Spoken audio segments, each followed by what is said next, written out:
오늘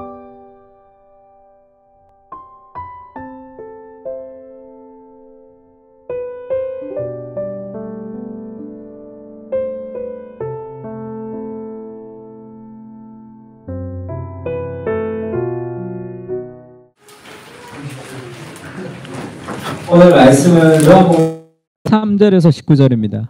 네, 여러분들 눈빛을 보니까 목사님 오늘 예배가 몇 시에 끝납니까? 이런 눈빛인데 오늘 그 소감문이 설교예요 다. 그래서 오늘 똑같이 마칠 테니까 걱정하지 마세요. 소감은 들은 게 이미 설교를 들은 거야. 예. 우리 한 절씩 읽어봅시다. 색깔을 좀 다르게 했는데 색깔이 지금 구분이 되는지 잘 모르겠네. 제가 한 절 읽고 여러분 한 절 읽고 그렇게 하겠습니다. 지금 내가 아버지께로 가오니 내가 세상에서 이 말을 하옵는 것은 그들로 내 기쁨을 그들 안에 충만히 가지게 하려 함이니이다.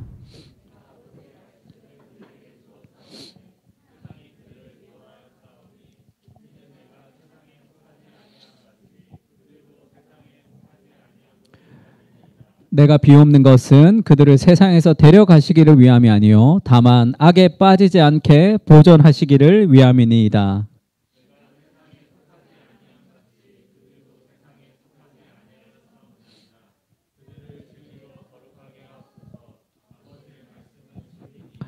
아버지께서 나를 세상에 보내신 것 같이 나도 그들을 세상에 보내었고 내가 나를 거룩하게 하오니 이는 그들도 진리로 거룩함을 얻게 하려 함이니이다. 아멘.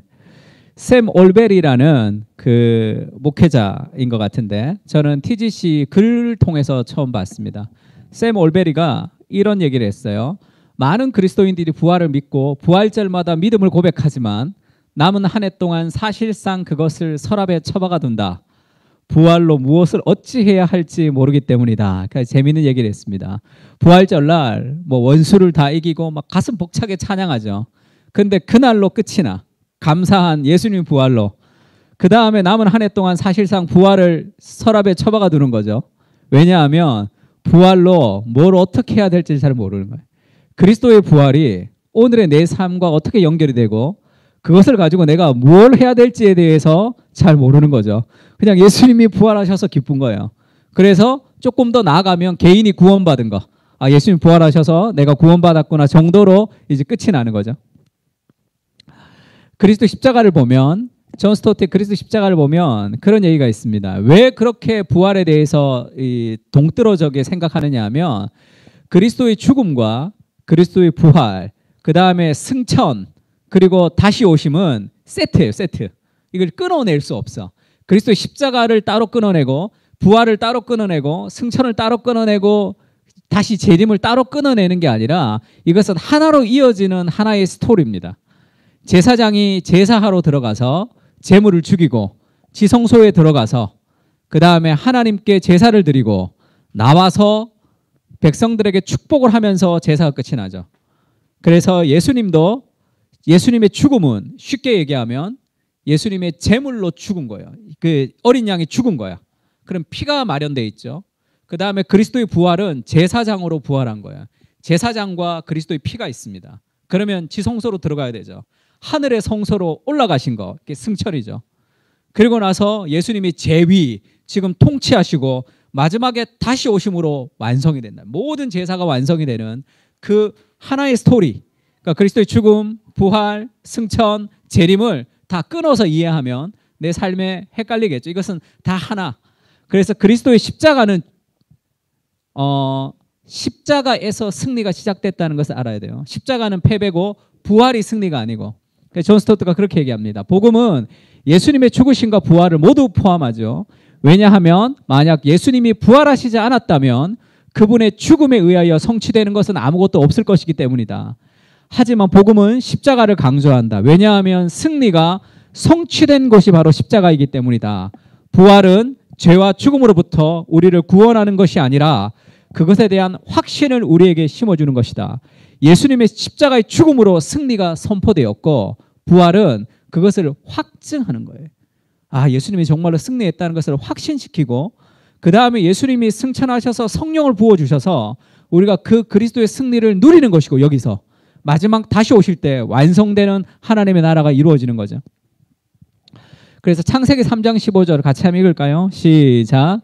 내가 너로 여자와 원수가 되게 하고 내 후손도 여자의 후손과 원수가 되게 하리니 여자의 후손은 내 머리를 상하게 할 것이요 너는 그의 발꿈치를 상하게 할 것이라 하시고, 이것이 타락하고 나서 첫 선포되는 원시복음이죠. 타락하고 나서 여자의 후손과 이 사탄에 싸워서 여자의 후손인 예수 그리스도 메시아가 사탄의 머리를 완전히 정복하는 그러한 선으로 악을 이기는 그런 시대가 될 것이다. 그것을 메시아를 통해서 예언하셨죠. 그래서 그리스도께서 죽으시고 승리하셨다는 것은 그 사탄의 머리를 박살냈다는 것의 선언이에요. 선언. 그런데 한 가지 우리가 착각하지 말아야 될 것은 내가 승리한 게 아니에요. 내가 능력을 가지고 내가 부활의 능력을 가지고 내가 승리하는 게 아니라는 것을 알아야 됩니다. 예수님의 승리 안으로 우리가 들어가는 거예요. 우리의 힘만으로 마귀와 싸워서 이긴다는 것은 불가능하죠.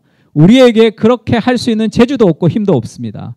우리는 그렇게 시도할 필요도 없죠. 왜냐하면 이미 그리스도께서 그 일을 성취하셨기 때문이죠. 그러므로 그리스도인의 승리는 그리스도의 승리 안으로 들어가서 그 승리의 유익을 즐기는 것이다. 이게 도대체 그럼 목사님은 어떻게 즐길 수 있습니까? 하면 두 가지를 기억해야 되는데, 예수님의 죽으심과 부활로 예수님이 발꿈치로 이 마귀의 머리를 팍 박살냈어요. 그래서 마귀가 완전히 타도되었어요. 그러나 완전히 제거가 되진 않았습니다. 원래 그 닭도 닭 목을 이렇게 탁 치면 닭이 이렇게 돌아다니죠. 죽기 전까지. 그러니까 뱀도 머리를 예수님이 딱 치셨는데 꿈틀꿈틀하는 꼬리가 남아있단 말이에요. 그러니까 거기에 맞을 수도 있다. 그러니까 타도되었지만 완전히 제거되지 않았다는 것을 좀 알아야 됩니다. 하나님께로부터 난 자는 다 범죄하지 아니하는 줄 우리가 아노라. 하나님께로부터 나신 자는 그를 지키심에 악한 자가 그를 만지지도 못한다는 그것이 부활의 능력인 것을 우리가 믿어야 되지만, 또한 근신하라 깨어라 너희 대적 마귀가 우는 사자같이 두루다니며 삼킬 자를 찾는지도 알아야 돼요. 예수님이 승리하셨지만 내가 완전히 승리한 건 아니에요. 그리스도께서 승리하셨지만 그 승리는 시작이 된 겁니다. 그래서 두 가지 오류에서 부활이 우리를 건져야 되는데, 첫 번째는 승리주의예요. 예수님이 부활하셨다 나가자 그렇게 해서 세상에 나가면 그 그리스도의 부활의 승리를 내가 다 경험하느냐 하면 그렇지가 않고, 머리 잘린 마귀가 온갖 나의 이 기대기를 막 때릴 때가 있어요. 나갔다가 뭐 정신 못 차리며 뭐 얼떨떨하게 돌아올 때가 있단 말이에요. 두 번째는 패배주의. 어차피 세상은 타락되었고 어차피 내가 해도 안 된다는 그런 패배주의로부터 우리가 균형을 이루어야 되죠. 이것은 내가 승리하는 게 아니라 그리스도의 승리를 내가 누리는 거예요. 그리스도의 승리 안으로 들어가서 그리스도의 승리를 통해서 내가 유익을 누리는 겁니다. 그 얘기 한번 한 적 있죠. 그리스도의 십자가가 어떻게 우리 가정생활과 직장생활에 그런 선한 영향력을 미치는가 하면, 그리스도의 십자가의 죽음이 그 사랑의 안정감이 나의 내면을 채워야지 그 다음에 내가 직장과 가정생활 속에서 불안과 두려움으로부터 뭔가를 선택하지 않고 하나님 주시는 안정감을 가지고 선택할 수 있다 얘기했습니다. 그게 진정한 능력이죠. 그것은 내가 그렇게 할 수 있는 것이 아니라 그리스도의 사랑을 묵상하면서 내 안에 생기는 안정감을 가지고 우리가 살아갈 수 있는 거죠. 부활도 동일합니다. 예수님이 부활하셔서 내가 뭐든지 하면 되는 것이 아니라, 그렇다고 내가 되지 않는다고 좌절하는 것도 아닌 그 균형을 이루어야 되죠. 이미 시작되었지만 아직 완성되지 않는 그리스도의 승리를 누리며 살아야 되지만, 완성되지 않았기 때문에 완전한 승리에 우리가 실망하지 않으면서, 아까 우리 이 유병배 집사님께서 소감문을 얘기할 때 어떻게 얘기했어요? 기다리는 교회 할 때 뭐야? 완성된 하나님의 나라를 지금 부족하지만 기다리면서 믿음으로 전진해 가는 거죠. 승리주의는 어떻게 해? 교회는 승리한다 이렇게 얘기하죠. 교회 오면 복이 있다. 교회 오면 다 잘 된다. 안 된단 말이에요. 패배주의는 교회가 왜 그래? 이렇게. 완전한 천국을 꿈꾸는 거죠. 우리는 연약하지만, 우리는 부족하지만 하나님 나라의 완성된 모델을 향해서 오늘도 전진하며 나가는 그런 삶의 모델이 좀 필요합니다. 그것이 부활을 우리 삶의 능력으로 체험하는 삶의 모습이에요. 오늘 예수님이 그렇게 얘기하죠. 예수님이 죽으시고 예수님이 부활하시고 그다음에 예수님이 올라가신단 말이에요. 그러면 부활하신 예수님이 제자들을 데리고 올라가야 되잖아. 안 데리고 올라가죠. 데리고 올라가지 않고 예수님이 그렇게 얘기하십니다. 내가 세상에 속하지 아니함 같이 그들도 세상에 속하지 아니함으로 인함이이다. 그러면서 예수님이 기도하죠. 그들을 세상에서 데려가시기를 위함이 아니요 악에 빠지지 않게 보존하시기를 위함이니이다. 왜 예수님이 이렇게 기도하느냐 하면 예수님께서 그렇게 얘기하죠. 아버지께서 나를 세상에 보내신 것 같이 나도 그들을 세상에 보내었고 그들을 거룩하게 해주십시오. 예수님이 죽으심으로 승리를 이루셨고 그리스도의 부활로 그 승리를 확정하셨습니다. 그리고 예수님이 승천하시죠. 그리고 나서 성령을 부어주신다고. 그것을 가지고 이 제자들이 그리스도의 공동체가 부활의 능력을 가지고 여기서 뭔가를 해야 되죠. 그래서 예수님이 세상에 속하여 살지 않는 of the world, 우리가 세상에 살지만 in the world 안에 살지만 세상과 똑같이 살아버리면 of the world가 아니고 우리는 세상에 있지만 into the world, 세상으로 보내는 거죠. 예수 그리스도의 부활의 능력을 우리로 가지고 부활은 우리에게 오늘 내가 해야 될 삶의 어떤 사명을 주는 거예요. 예수님 이 땅에 왜 오셨습니까? 우리를 구원하기 위해 오셨죠. 그러면 우리를 구원하셨으면 다 데리고 천국으로 가야 되잖아. 그렇지가 않죠. 예수님이 재림하실 때까지의 목적이 있잖아. 그럼 예수님이 이 땅에 오셔서 죽으시고 부활하시고 승천하신 목적이 뭐냐면 이 땅에 하나님의 공동체를 만들기 위해서 오셨어요. 그렇지 않다면 33년 동안의 공생애가 그 3년 동안의 공생애 33년의 사역이 필요 없으셨겠죠. 단지 인간의 개인을 구원하기만 위해서 오셨다면 예수님이 그 일을 할 필요가 없고 제자들을 불러서 3년 동안 함께 살고 이게 필요 없겠죠. 예수님의 죽음과 그리스도의 부활은 단순한 개인의 구원을 넘어서 하나님 나라의 공동체를 이 땅에 만들기를 원하시는 거죠. 예수님이 승천하시고 성령을 부어주시면서 지금 그 공동체를 통해서 예수님이 오실 때까지 해야 될 하나님의 사명을 우리에게 맡겨주시는 것, 그것을 깨닫지 못하면 부활은 단지 서랍 속에 박아두고 그 부활로 어떻게 해야 될지를 모르는 그런 감정적 기쁨으로만 끝이 날 수밖에 없습니다. 사도행전 1장 5절에도 그렇게 얘기하죠. 예수님께서 부활하시고 승천하시기 전에 40일 동안 계셨습니다.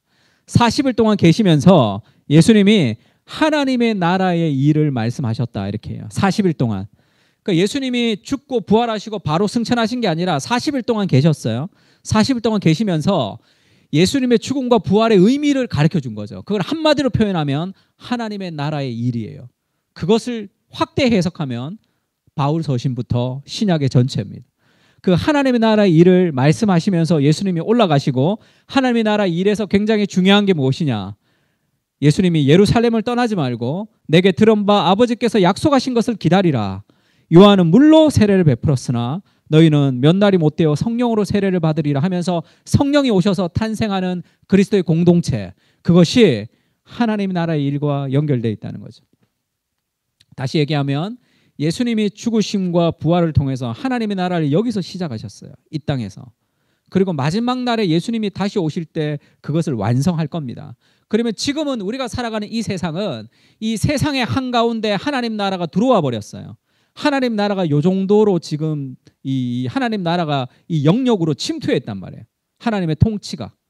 이게 점점 확대되어서 마지막 날에 예수님이 오실 때 온 세상이 하나님 나라가 되겠죠. 그러면 예수님이 부활하시고 공동체를 만들어서 하나님 나라가 시작이 됐는데 어디에 시작됐냔 말이에요. 그게 어디서 시작됐죠? 하나님의 나라는 하나님의 통치가 임하는 곳이에요. 교회입니다. 그래서 하나님의 나라가 이 땅에 임했는데 어디에 임한 거예요? 하나님의 말씀의 통치가 이루어지는 하나님의 교회 공동체 안에 하나님 나라가 임한 거죠. 그래서 사람들이 교회 공동체를 보면서 천국을 볼 수 있는 거죠. 우리와 세상의 가치관과 다른 무언가 다른 말씀의 통치가 이루어지는 나라, 그 영역 안에서 그것이 확대되는 거죠. 더 많은 사람들이 복음 안으로, 더 많은 사람들이 하나님의 말씀의 통치를 받는 거. 온 세상이 하나님 나라가 되려면 두 가지만 하면 돼요. 온 세상 사람들이 다 예수님을 믿고 온 세상 사람들이 다 100% 하나님의 말씀에 순종하면 하나님의 나라가 되는 겁니다. 그 영역을 지금 교회에다 세우신 거죠. 그리스도의 죽음과 그리스도의 부활을 통해서 예수님이 정말로 꿈꿨던 것은 하나님의 나라가 이 땅 가운데 왔는데 그것을 보여주는 곳이 교회죠. 오늘날의 교회가 사람들이 봤을 때 하나님의 나라가 저기에 임했구나라고 볼 수 있어야 되는 가치, 사랑의 가치겠죠. 학벌과 외모와 능력과 실력으로 그들을 평가하는 것이 아니라 이곳에 오는 모든 사람을 하나님의 형상으로 함께 사랑하며 이해해주고 받아줄 수 있는 그런 공동체, 그 말씀의 공동체가 되는 거죠. 그것이 그리스도의 부활의 능력을 가지고 오늘 이 땅을 살아가야 될 우리의 사명입니다. 그러니까 존 스토트 살아있는 교회에서 그렇게 얘기하죠. 교회는 하나님의 영원한 목적의 한 복판에 있어요. 교회는 하나님이 나중에 생각해내신 것이 아니에요. 교회는 역사의 우연이 아닙니다. 오히려 교회는 하나님의 새로운 공동체고 영원한 과거의 마음 속에 품으셨고 역사 속에서 실행하시며 영원한 미래에 완성하실 하나님의 목적은 단지 고립된 개인을 구원하여 우리의 고독을 영속시키는 것이 아니라 그분의 교회를 세우는 것이다. 이게 무슨 얘기죠? 하나님의 영원한 과거의 마음 속에 하나님이 있었어요. 태초부터. 역사 속에서 그리스도의 죽음과 그리스도의 부활을, 그리스도의 승천을 통해서 하나님이 가장 꿈꿨던 하나님의 교회를 이 땅 가운데 탄생시키셨죠. 그리고 영원한 나라에 완성될 하나님의 나라, 그 완성될 그리스도의 교회의 승리를 꿈꾸는 거죠. 그래서 예수님이 이 땅에 오셔서 승천하고 부활하신 목적은 고립된 개인을 구원해서 천국 보내는 게 아니라 이 땅에서 그분의 교회를 세우는 것입니다. 그러면 그리스도 부활의 능력을 우리가 체험하며 그리스도를 위해서 살아가기 위해서는 그리스도의 교회라는 공동체를 통해서 그것이 하나님의 나라라 이루어져 가는 과정, 그것이 인생의 비전이고 꿈이 되어야 되는 거죠. 그래서 예수님께서 내가 이 반석 위에다 내 교회를 세우리니 음부의 권세가 이기지 못하리라 이렇게 얘기합니다. 교회는 누구 것이냐 하면 예수님의 교회예요. 내가 이 반석 위에다 교회를 세우는데 내 교회를 세우네. 그리스도의 교회. 그래서 우리가 교회가 건물이 낡아도 교회 교인들이 얼마 없어도 그 교회가 영광스러운 이유는 무엇입니까? 그리스도의 교회이기 때문이죠. 그 교회 안에는 그리스도의 영광이 있습니다. 그 교회의 영광스러움을 지금 잃어버리는 시대를 살아가고 있죠. 목회자는 교회가 자기 것이냐, 자기 마음대로 무언가를 행하는 시대를 살아가고 성도들은 교회를 그렇게 중요하게 생각하지 않습니다. 개인의 유익과 개인의 만족을 중요하게 생각하죠. 그 교회는 목회자의 것도 아니고 성도의 것도 아닌 그리스도의 영광이 있는 거죠. 그래서 우리가 함부로 교회를 비판하고 함부로 누군가를 함부로 욕하지 않아야 되는 이유는 그 교회는 그리스도의 영광이 있기 때문에 그렇습니다. 그래서 웨스트민스터 신앙고백서 3장에 보면 하나님의 택하신 중보자에서 예수님이 이 땅에서 행하셨던 사역을 세 가지로 얘기하고 있어요. 선지자, 제사장, 왕으로 예수님이 오셨습니다. 예수님이 그 세 가지를 하신 거예요. 그런데 구약에 보면 선지자가 따로 있고 왕이 따로 있고 제사장이 따로 있어요. 세 명이 있단 말이야. 그 세 명은 앞으로 오실 메시아가 행하실 일들의 그림자였어요. 예수님에겐 그 세 가지가 다 있습니다. 예수님이 선지자로서 가르치셨어요. 하나님의 나라를. 제사장으로 죽으시며 하나님과 사람을 연결시키죠. 그리고 예수님은 왕으로서 통치하십니다. 이 세 가지가 예수님이 하셨던 세 가지 사역이에요. 세 가지 직분. 그것을 예수님이 이 땅 가운데 행하셨어요. 그리고 나서 승천하시고 나서 그것을 교회에게 물려줬다는 거예요. 그 교회에게 전수가 되었다는 거예요. 그래서 우리가 예수님을 메시아라고 얘기하고 그리스도라고도 얘기하는데 구약에서 메시아가 온다 할 때 그 메시아라는 뜻은 기름 부음을 받다라는 뜻이에요. 기름을 붓다라는 뜻이 메시아라는 단어입니다. 그리고 신약에는 헬라어에는 기름을 붓다라는 뜻이 구약에는 메시아라고 쓰고 신약에는 그리스도라고 써요. 크리스토스라고 씁니다. 그러니까 그리스도라는 것은 문재인 하면 예수라는 이름이고 대통령 할 때 그 대통령이 그리스도예요. 직분명입니다. 메시아, 기름 부음을 받은 사람이란 뜻이에요. 그래서 메시아 예수님이 기름 부음을 받았는데 기름 부음을 받는 세 종류의 사람이 있는데 그게 왕을 세울 때, 선지자를 세울 때, 제사장을 세울 때 기름을 붓는단 말이에요. 그 기름을 부은 성령께서 기름을 부어서 하늘에서 지금 이 내려오는 기름이라는 의미가 있는 거죠. 그 기름 부음을 받은 사람이 선지자와 왕과 제사장인데 그건 다 그리스도를 보여주는 거였어요. 다시 오실 예수님. 그래서 예수님께서 그 세 가지를 다 보여주셨단 말이야. 그래서 가르치시고 그리고 세상을 정화시키시고 죄악을 정화시키고 하나님의 권위로 통치하시는 그 세 가지를 예수님이 다 하셨단 말이에요. 그리고 예수님이 올라가시고 그 예수님이 했던 그 사역을 누구에게 물려줬냐 하면 교회.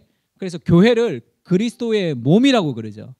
예수님이 머리고 그리스도의 몸이라는 것이 무슨 말이냐 하면 예수님이 혼자 계실 때는 예수님이 혼자 예수님의 육체로 하셨다는 거죠. 지금은 예수님이 교회의 공동체라는 몸을 통해서 지금도 예수님의 일을 하시는 거죠. 그래서 교회에는 두 가지 직분이 있습니다. 하나를 일반 직분이라 그래요. 그거는 모든 사람이 가지는 직분이에요. 모든 성도가. 두 번째를 특별 직분이라 그래요. 특별 직분이라는 것은 집사, 장로, 그런 그 목사, 이걸 특별 직분이라 그래요. 일반 직분과 특별 직분의 차이가 있냐? 차이가 없어요. 다 똑같습니다. 똑같은 것을 더 기능적으로 효과적으로 하기 위해서 세우는 게 특별 직분일 뿐이에요. 그럼 일반 직분이 해야 되는 게 모든 성도들이 해야 되는 직분이 뭐냐? 세 가지죠. 그게 왕과 제사장과 선지자의 역할을 하나님이 그리스도의 몸된 교회에게 부여하셨다는 거예요. 성령께서. 예수님이 죽으시고 부활하시고 승천하시고 성령을 부어주셔서 우리가 이제 교회 공동체가 서로 하나가 되면서 예수님이 하셨던 왕으로서의 통치, 그리고 선지자로서의 가르침, 그리고 제사장으로서의 역할을 교회 공동체에게 맡기고 예수님이 올라가셨다는 거예요. 그러니까 예수님이 지금도 계신 거죠. 많은 사람들은 그렇게 얘기하죠. 아, 예수님이 지금도 계셨으면 좋았겠다 이렇게 얘기하죠. 2000년 전에 예수님은 인간의 육신을 입고 예수님이 혼자 계셨어요. 지금의 예수님도 지금도 여기 계시죠. 예수님이 여기 존재하신단 말이야. 지금은 교회의 머리와 교회라는 공동체의 몸을 통해서 오늘도 예수 그리스도께서 2000년 전에 이 땅에 오셔서 행하셨던 그 모든 일들을 교회 공동체를 통해서 지금도 여기서 존재하고 행하시는 거죠. 그래서 예수님이 너희는 나보다 더 큰 일을 할 것이다 이렇게 얘기했어.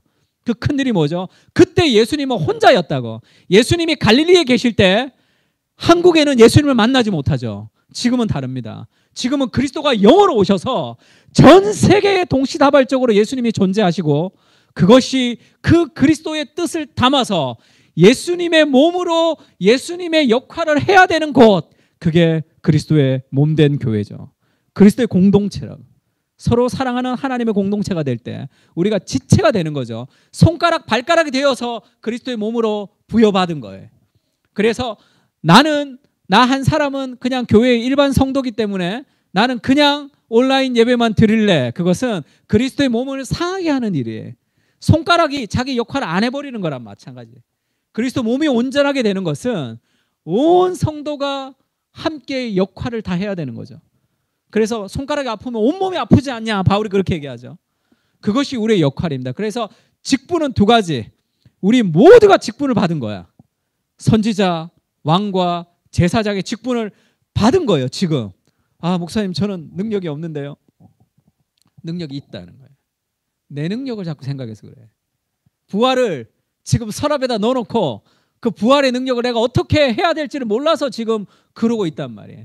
선지자, 제사장, 왕이었던 예수님의 사역이 우리에게 지금 왔다는 거예요. 진리를 분별하고 말씀을 해석하고 말씀을 가르치고 사람들을 격려하고 복음으로 사람들을 증거하고 이 일들을 하나님 우리에게 맡기셨어요. 우리가 복음을 증거할 때 성령께서 역사하신단 말이에요. 그래서 그것을 행해야 되는 거죠. 하나님의 말씀을 묵상하고 그 말씀을 따라 우리가 선포하며 살아갈 역할들을 우리가 행하면 돼. 제사장으로서 하나님께 나아가며 이웃을 하나님께로 인도하고 세상의 죄악을 위해서 우리가 함께 기도하면서 하나님께서 예수 그리스도께서 이 땅에서 제사장으로 행하셨던 그 일들을 우리를 통해서 일하여 주신다는 거죠. 완전히 100% 하나님 그 일이 임하게 되려면 예수님이 오셔야 되지만 예수님이 오시기 전까지도 우리는 그리스도께서 우리와 함께 하시는 그 부활의 능력들을 맛보면서 살아갈 수 있습니다. 왕으로서 교회를 관리하고 치리하고 서로를 향해서 책임을 지고 이 땅을 향해서 영적 전쟁을 선포하며 세상을 다스리는 그 역할이 우리에게 다 부여된 거죠. 그리스도의 부활을 통해서 성령으로 우리에게 오신 그 능력이 우리 안에 있단 말이에요. 그래서 베드로가 그걸 그렇게 얘기하죠. 너희는 택하신 족속이고 왕 같은 제사장들이다. 왕이며 제사장이 하나가 됐죠. 우리가 왕이라는 거야. 통치한다는 거야. 예수님과 함께 승리하신 그리스도를. 그리고 우리가 제사장의 역할로 된다는 거죠. 목회자가 제사장이 아니라 온 성도들이 다 제사장입니다. 그리고 우리가 선지자로 우리가 말씀을 가르치며 말씀을 해석할 수 있는 사람이 되었다는 거죠.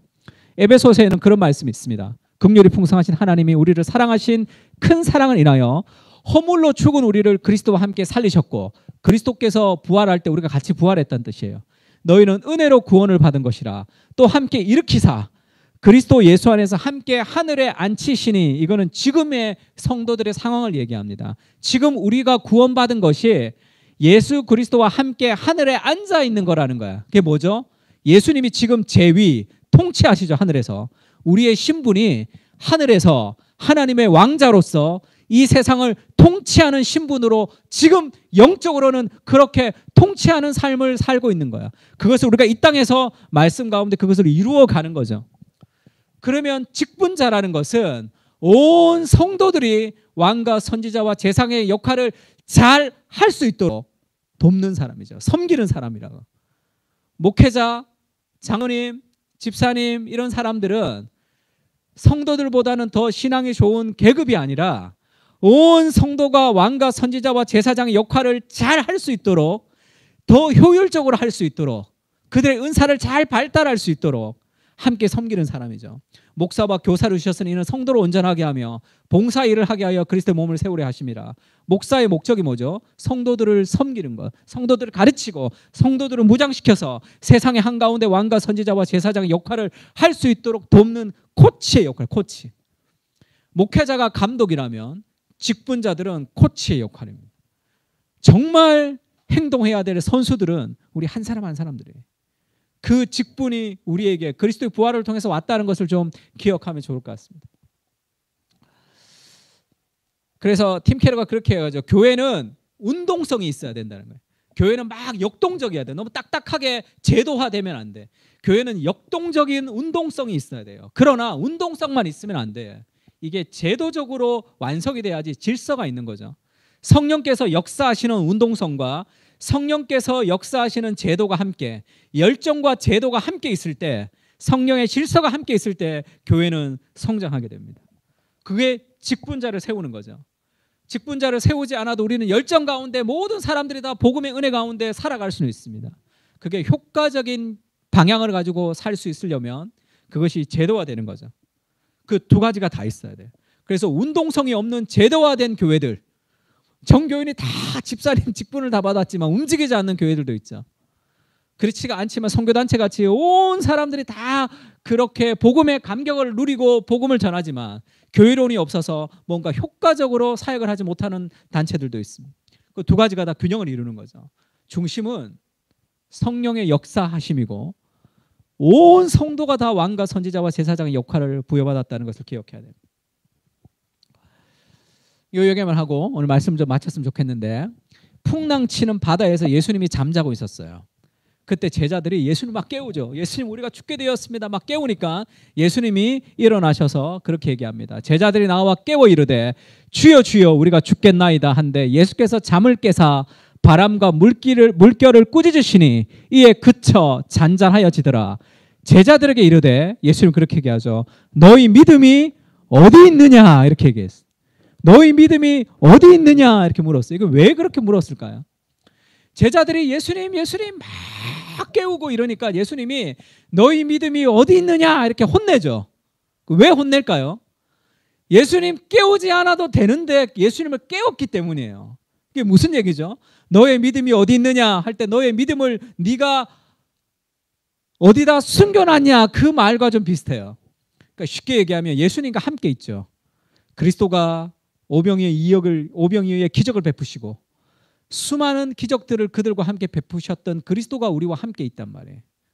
그러면 우리가 해야 되는 역할이 뭐냐 하면 그 믿음을 끄집어내라는 거예요. 너의 믿음이 어디 있느냐 할 때 그 믿음을 끄집어내어서 믿음을 사용하고 활용하고 믿음으로 행하라. 지금 그렇게 얘기하는 거죠. 팀 켈러가 이 본문을 설교하면서 그렇게 얘기해요. Get it out! 이렇게 얘기합니다. 그 믿음을 가지고 이다 밖으로 좀 끄집어내라는 거지. 예수 그리스도께서 부활하셨어요. 왕과 선지자와 제사장의 역할을 우리에게 맡기셨다는 말이에요. 내가 할 수 없을 뿐이에요. 내가 못한다고 할 뿐이죠. 그리스도의 승리 안으로 들어가는 거죠. 그리스도께서 승리하신 것을 내가 누려야 된단 말이에요. 그러려면 완벽한 승리는 아니지만 우리는 실패할 수도 있고 좌절할 수도 있고 넘어질 수도 있습니다. 그 믿음을 꺼내야 돼요. 꺼내서 활용해야 돼요. 제가 예전에 믿음을 꺼내라 이렇게 한번 설교한 적도 있습니다. 자이언트가 했던 노래 중에 그런 거 있죠. 여자친구가 뭐 힘들 때, 어려울 때, 뭐 아플 때, 뭐 직장에서 스트레스 받을 때 이 노래를 초콜릿처럼 꺼내 먹으라는 그런 그 노래가 있어. 이 노래를 초콜릿처럼 꺼내 먹어요. 이렇게. 근데 이 멍청한 여자가 계속 힘들어하고 있으면 어떡해?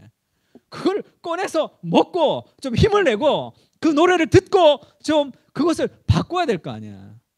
남자친구 노래도 그렇게 힘이 난다면 예수 그리스도가 죽었다가 부활하셨죠. 죽음을 통해서 우리에게 능력을 부어주셨단 말이에요. 그것을 완벽한 100%의 승리는 아니지만 오늘 이미 여기서 타도되었고 완전히 제거되지 않았지만 우리가 실패할 수도 있지만 넘어질 수도 있지만 내 생각만큼 되지 않을 수도 있지만 그거를 시도해야 된다. 그 믿음을 꺼내서 활용해야 돼요. 가만히 있으면 아무 일도 일어나지 않는 거죠. 그리스도가 우리와 함께 하신다. 그 부활의 능력을 서랍에 가둬두지 않고 우리가 부활의 능력을 따라 오늘을 살아가려면 왕으로서 선지자로서 제사장으로서 우리가 행해야 된단 말이에요. 사람들에게 다가가고 복음을 선포하고 얘기를 하고 우리가 그 사람들을 격려하고 사람들을 위로하고 그 일들을 막 해보란 말이에요. 그러면 우리를 통해서 하나님께서 더 많은 일들을 행하실 거예요. 많은 일들. 옆에 누군가 힘들어하면 그냥 가만히 있지 말고 하나님 말씀으로 격려하고 위로하고 기도해요. 나라가 왜 이 모양입니까? 그러면 그걸 놓고 기도하란 말이에요. 제사장으로서의 그 역할을 행하는 거죠. 우리는 세상의 빛과 소금입니다. 세상이 어두운 이유는 빛을 드러내지 못해서 그래요. 캄캄한 어둠을 저주할 필요도 없고 빛을 비추면 된단 말이에요. 세상 속으로 들어가야 되고 그것을 뭔가를 행해야 돼. 자신의 능력 가운데 우울해 있지 말고 그리스도의 능력을 믿고 행해야 돼. 예수님 그렇게 하죠. 너희 믿음이 어디 있느냐 이렇게 얘기하는 거죠. 그러면 생각해봐.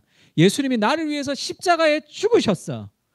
그 사랑의 깊은 확신이 있을 때 우리는 도전할 수 있습니다. 실패를 두려워하지 않아요. 왜죠? 그리스도의 사랑이 나를 붙들고 있단 말이에요. 그거는 변하지 않는 사실이에요. 트라이할 수 있어요. 나갈 수 있어요. 더 많은 역사들을 우리가 행할 수도 있습니다. 하나님 우리에게 마음을 주시면 기도하고 행하세요. 부활의 능력이 우리와 함께 하시는 그 삶의 역동들을 우리가 보면서 살아가야 돼요. 좀 좌절해도 괜찮아요. 잘 못해도 괜찮습니다. 완성될 예수 그리스도께서 오시는 그날에 완전히 완성될 거예요. 그거랑 마찬가지예요. 마지막에 9회 말에 우리가 대역전극으로 승리하게 될 것이에요. 그러면 6회 말, 7회 말 그게 뭐 그렇게 힘들어? 그것이 뭐 그렇게 좌절스럽습니까? 마지막은 완전히 승리하게 될 것이. 그 완전한 승리를 믿고 오늘 우리가 살아가는 거죠. 그것이 부활의 능력을 우리가 경험하며 살아가는, 나는 예수 그리스도께서 지명해 주신 왕으로 세상을 통치하고 선지자로 세상을 가르치며 우리는 제사장으로 세상을 치유하는 하나님의 사람이라는 확신을 가지고 그렇게 살아가야 돼요. 나의 능력이 아니라 그리스도의 능력으로, 나는 할 수 없지만 그리스도의 부활의 능력으로 우리와 함께 하시는 거죠. 마지막으로 에베소서 한번 읽어볼까요? 시작. 또 만물을 그의 발 아래 복종하게 하시고 그를 만물 위의 교회의 머리로 삼으셨느니라. 교회는 그의 몸이니 만물 안에서 만물을 충만하게 하시는 이의 충만함이니라. 하나님이 예수님을 충만하게 하시고 그 예수님이 교회의 머리가 되셨어요. 그 충만하신 예수님이 몸된 교회를 충만하게 합니다. 그 충만한 교회가 만물, 세상을 충만하게 하는 거죠. 세상의 변화의 중심에는 하나님의 교회가 있습니다. 그 하나님의 교회로 우리를 불러주신 거예요. 그래서 우리에게 왕과 선지자와 제사장의 직분을 주셨습니다. 모든 사람에게 주신 일반 직분이에요. 그것을 가장 효과적으로 온 성도들이 예수 그리스도의 제자로 사역하기 위해서 특별 직분을 하나님이 부어주셨다.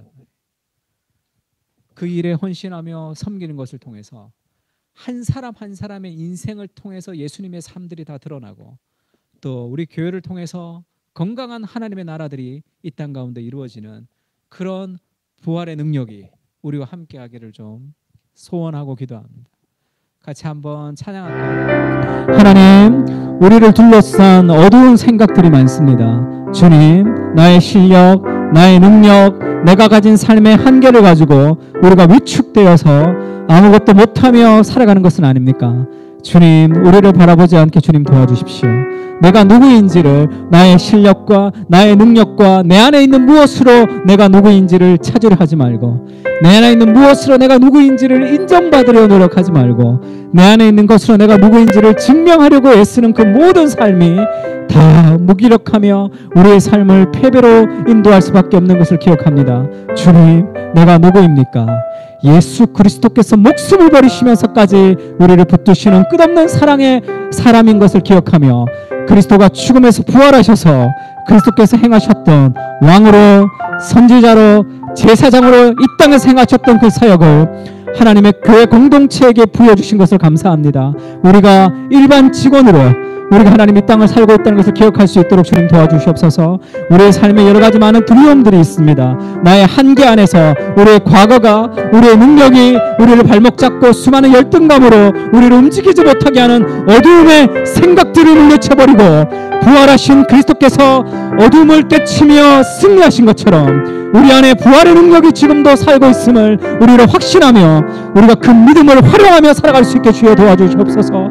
우리가 하나님의 선지자로 말씀을 이해하며 말씀을 묵상하며 말씀을 깨달으며 우리가 수많은 지친 심령들에게 하나님의 말씀을 선포하며 살아갈 수 있도록 주님 도와주시고 복음을 알지 못하는 하나님의 사람들에게 담대하게 하나님의 복음을 증거하며 살아가는 성령의 능력이 우리의 삶 가운데 나타나는 그러한 삶의 능력을 우리가 경험할 수 있도록 부족한 인생을 통해서 성령께서 역사하시는 인생들을 우리로 경험할 수 있게 주님 도와주시옵소서. 우리를 제사장으로 이 땅의 어두운 것을 치유하며 우리가 이 땅을 위해서 중보하며 하나님과 세상을 연결하며 살아가는 거룩한 하나님의 제사장으로 살아갈 수 있도록 주께서 우리에게 은혜를 부어주셔서 우리가 수많은 삶과 사람들을 비판하며 모욕하며 분노하며 살아가는 것이 아니라 우리가 세상을 치유하며 살아가야 되는 책임이 있는 하나님의 사람으로 우리가 세상을 위해서 중보하며 우리가 그 세상의 한가운데로 뛰어들며 살아갈 수 있도록 주님 도와주시옵소서. 우리는 이 땅의 왕으로 하나님의 보좌에 앉아서 함께 예수 그리스도와 통치하는 하나님의 왕적인 왕자들인 것을 공주들인 것을 기억하며 살아갈 수 있게 주님 도와주옵소서. 성령께서 지금도 나와 함께 하시고 나를 떠나지 아니하십니다. 세상의 빛으로 세상의 소금으로 우리가 세상의 한가운데 뛰어들어서 어두운 그것을 우리가 하나님을 향해서 기도하며 하나님 우리에게 주시는 마음을 가지고 우리가 순종하며 살아갈 수 있도록 주님 도와주시옵소서. 풍랑치는 폭풍의 한가운데서 두려워하며 아무것도 하지 못하는 인생으로 살아가지 않게 주님 도와주시고 부활의 능력을 끄집어내어서 우리의 삶에 적용시켜서 오늘의 삶 가운데 부활의 능력이 우리의 삶 가운데로 나타날 수 있도록 연약한 인생을 통해서 위대한 일을 행하시는 하나님의 능력이 우리의 부족한 인생을 통해서 얼마나 아름답게 비춰가시는지를 우리의 눈으로 보며 우리로 경험하며 하나님 나라 오시는 그날까지 우리가 살아갈 수 있도록 주님 도와주옵소서. 때로는 지치고 힘들 때도 있지만 우리는 그날에는 승리하게 될 것입니다. 세상은 멸망하게 될 것이지만 그리스도 교회는 영원하게 될 것입니다. 그날에 예수 그리스도의 승리를 바라보며 우리가 이 땅에서 부활의 능력을 연결시키며 살아갈 수 있도록 주님 도와주셔서 부활절날 하루를 기뻐하는 것이 아니라 부활의 능력이 오늘도 우리와 함께 있다는 것을 묵상하며 우리가 어두운 현실의 한가운데 그것을 활용하며 살아가는 귀한 믿음의 사람들이 될 수 있도록 은혜를 베풀어 주시옵소서. 이제는 우리 주 예수 그리스도의 은혜와 하나님 아버지 무한하신 사랑과 성령님의 교통하시는 은사가 부활의 능력을 통해서 우리 온 성도들이 왕이며 선지자며 제사장의 직분을 받은 것을 확인하며 오늘 하나님께서 기름 부으시는 직분을 받은 특별 직원들, 그것을 통해서 하나님 나라를 더 완전히 이루는 하나님의 공동체를 위해서 헌신하기를 다짐하고 돌아가는 사랑하는 그 사랑교회 교인들과 하나님의 백성들 머리 위에 이제로부터 영원까지 함께 하실지어다.